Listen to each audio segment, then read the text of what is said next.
But if you're trying to get to that $1 million lifestyle, that $1 million goal, you have to learn how to pivot so that it really can help you get to where you want to go and it doesn't become a liability. Welcome to Unstoppable Podcast with Harry Sardinas, inspiring conversations with influential millionaires, investors, thought leaders, entrepreneurs who are making a massive difference with their innovative products and services, and sharing the challenges and wisdom of how they sold their first million. How would you like to make your first million? And today we have special guest. Her name is Tai, and is a midwife and liberation coach. So Tai, I have one question for you. What are your 5 steps to make your first million? Well, my 5 steps, the first thing is that you've got to have a mindset, and this is about you, right? Who do you see yourself as? How do you see yourself? So if you really don't see yourself as making $1 million in your business, how are you ever going to get there? People say, I want to make more money. Well, what does that mean? If you made $1 more than you did last year, you've technically made more money, but you need to start seeing yourself as that millionaire. The second thing on my list is that you've got to think like an entrepreneur. A lot of us start businesses because we're passionate about something, right? We're excited about it. Entrepreneurs, they have a little bit of a different focus. They think about, well, I can have to be passionate about it, but I also need to be able to make money and I need to be able to solve a problem. So it's not just, passion and like you're passionate about basket weaving. You got to find that thing that's going to solve a problem for people. And that takes thinking like an entrepreneur. We think about solving problems. The next thing is that you've got to make sure that you've got a really good support system. And I'm not talking about, the big team just yet. Depending on where you're starting out, of course, you want to add people to your team, but who's in your inner circle? Who are the people that you go to for advice? Right? When you've got to make big decisions, who do you bounce ideas off of? Who supports you those days when you want to quit because you will feel like quitting, right? Who supports you? And so you've got to have a really good team, which connects to also being able to ask for help, right? You've got to be able to do that.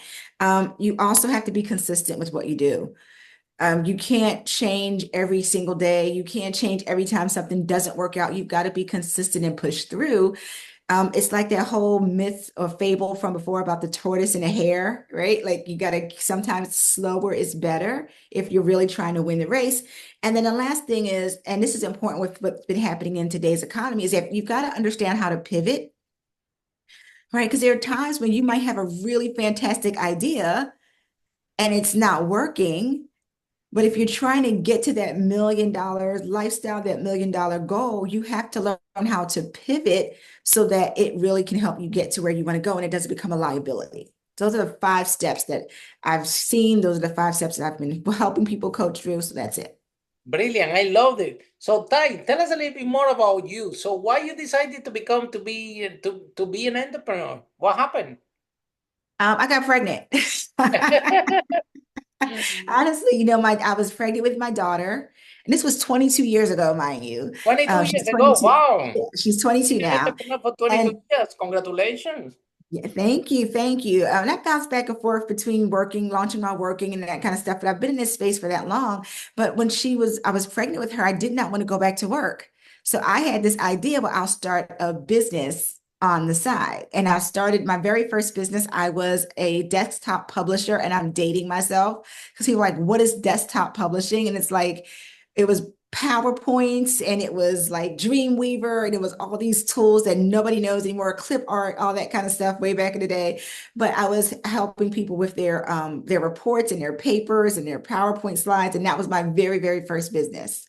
And so we can say that you decided to become an entrepreneur out of necessity. There is any entrepreneur in your family, your dad, your cousins, Well, anyone interestingly around, enough, well, yeah, I friend? didn't realize it. I didn't realize it at the time, but my grandfather was an entrepreneur. I have an uncle. I have a couple of uncles who were entrepreneurs, but my grandfather was an entrepreneur. So it run in my blood. My And grandfather also. yeah. And I don't know if it was out of necessity. It was out of my desire to be home for my daughter. I didn't want to have to put her in daycare, right? I wanted to be home for her and spend as much time. And so I was like, because I had a day job, Yeah. right? And I was like, I want to spend time with her. So let me try to make this work so I can have that lifestyle that I wanted. It was about that Okay, lifestyle. let's face it. It was in your genes. in your genetic, yeah, with DNA Uh-huh. because of your grandpa. But it was when you got pregnant with your daughter that actually you say, you know what, I'm gonna go for it, and I do it because I want to spend more time with my daughter. I want to have different type of life. Is that correct? Absolutely. Okay, and but this is also a very big risk, yeah, because you were pregnant, you're about to have a daughter, you had to provide for her. So you were Mhm. doing both things, right? You have your day job, and then parallel, Yeah, you start your first business. Is that correct? exactly. That's the best way to do it. We always speak with entrepreneurs, and I think that a very safe way to start your first business. This is how I started mine. I was Mhm. working in the Hilton as a room service attendant in London, and at Mhm. the same time, I built my property business. We managed to sell over 5 million doing this. Wow. But but after only when my business gave me one day the the income that I was making in the Hilton in a month. Mhm. That's that day that I quit 17 years ago, and I never looked back. And look at you, 22 years. Oh my God. So what happened? Tell us, let's talk about your beginnings. Because, Mhm. when you started your own business, the first time, nobody knows you. You don't have a lot of credibility. So it's hard to find the first clients. It's hard to find the supplier. So Mhm. tell us about this. And then now you have a baby, so is everything is like, and then you have to go to work. So it's like, seems like you don't have time to sleep. So how was this process? Even having a You business, know, you don't have time to sleep. You might need to put the business and another job on top of this. well, I was much younger then, and so I felt like I had all the energy in the world. So that was the issue. But yeah, Oh, it you, was a lot of you certainly time. did, yeah, because it requires a lot of energy to do job, It does. baby, It plus does. enterprise business, yeah. Yeah, absolutely, it does. You're And a fighter. You look to me like you're a fighter, yeah. oh, absolutely, I can tell. absolutely. I can tell that you're not gonna give up, yeah. Not at all, not at all. So was You know, hard? and How was it? um, it was exciting because I loved what I was doing. And so Mhm. when you love what you do, like if You it's don't going to feel take like you working, six right? hours, it's going to take you 6 hours. You don't care, right? Because the You time don't goes feel by like because you're working. in that state of flow. And that's what it was. I loved what I was doing. So it didn't zap my energy. It actually energized me, and I really loved it. However, I will say this, the very first time I was out the gate and I was doing work, I did get to a place where I remember I hit my first, and this was way back when, right? So this big for me, I hit my first $5,000 month Wow, as a part-time entrepreneur. And I got to this that's place where I very was like, good. oh yeah, I was like, but here's the thing, I don't like this. You didn't like it? I didn't like it because of the amount of work that I was doing. I was Mm. like, I don't like, and I was like, okay, if I want to double this, because entrepreneur thinking, right? I need to be able to double this, right? If I want to double this, does that mean I'm going to have to do twice as much work? That I don't doesn't. know if I like this, right? And so that was really my first lesson about pricing, Okay, very good. because I realized I was undercharging. And so I needed to Oh, learn that lesson about raising my prices. But yeah, that was my first big lesson in business was, hey, I know I can make money doing what I'm doing, but I don't like the price structure because it's not going to get me to where I want to be.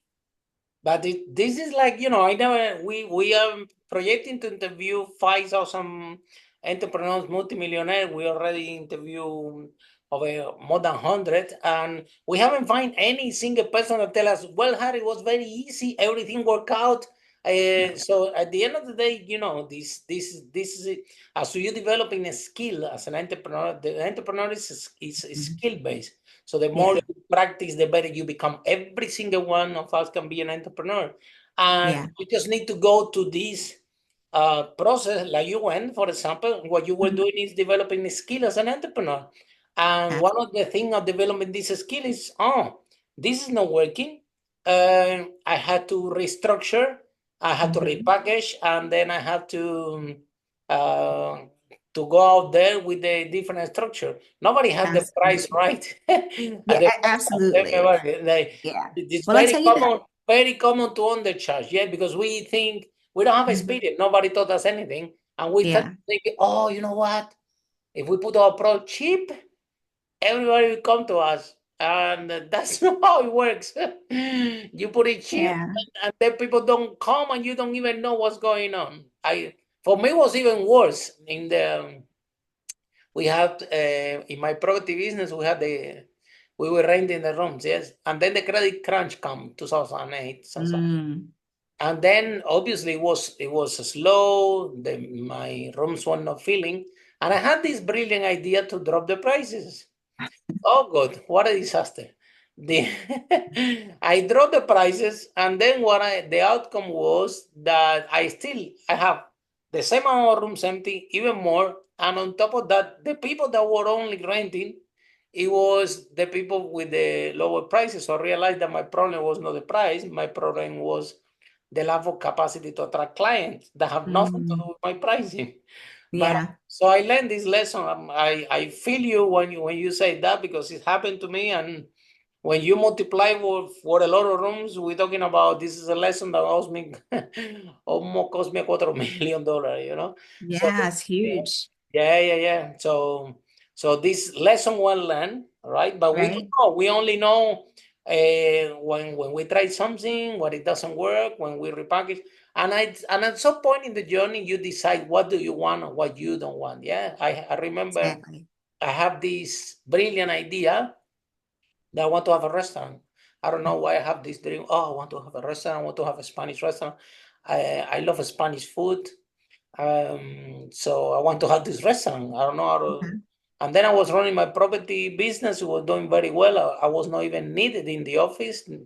In my office, they would tell me, Harry, go home. We don't need you. Everything is fine. Just go away. And I'm sitting bored at home. And then I go and open a restaurant, and I lost 200,000 pounds and 2 years of my life, because that thing, Oh my gosh. Monday to Sunday, and I lost the money. I lost my girlfriend that was with me back then. I lost 2 years of seeing my mom, my brother, my family, my dad. It was painful, that thing, right? Mm. And I was bored. That was the reason that I was doing in the first place. Uh-huh. So it's amazing when what happened. So tell me a little bit more about why and what was your process, or what do you thought that was a good idea to repackage? And how you decide to repackage yourself, the price? Well, I'll tell you that this story is that I actually ended up going back to a day job. At that point, I had become a full-time entrepreneur, and I ended up going back to a day job for a little bit, and that lasted for about 2 years. And then I came back. Actually, they were downsizing the company or changing some things in a company, and I was back being a full-time entrepreneur. But this time, I focused on two things. This time, I focused on updating my selling skills, and I focused on, again, solving a problem, like looking for a problem to solve for people. And so I started building quizzes for marketing, for lead generation, because everybody needs leads. Everybody needs to, have potential clients. And so I started building quizzes for people, and learn. And after upgrading my sales skills, that made a huge difference. And because you talk about like how people start businesses, but a lot of times because you start a business and you might know the subject matter, but you don't know how to sell. If you weren't a salesperson before in your job or in your life ever, you think that you can automatically come out there and just start selling, selling, and selling. But there's a science to selling. There's a science to effectively closing clients. There's a science to qualifying clients, like all those things. If nobody ever teaches you how to do that, you would think that there's something wrong with you, and there's not. You just have never had any training on how to sell effectively, and you can change that by getting some sales training, right? And then learning how to close deals, and learning how to qualify people, and learning how to follow up. Like all of those things are really important if you're going to hit your revenue goals. Follow us for more interviews with world's most influential, audacious entrepreneurs that overcame challenges and adversity, providing you with the blueprint of how they sold their first million so you can grow your business exponentially.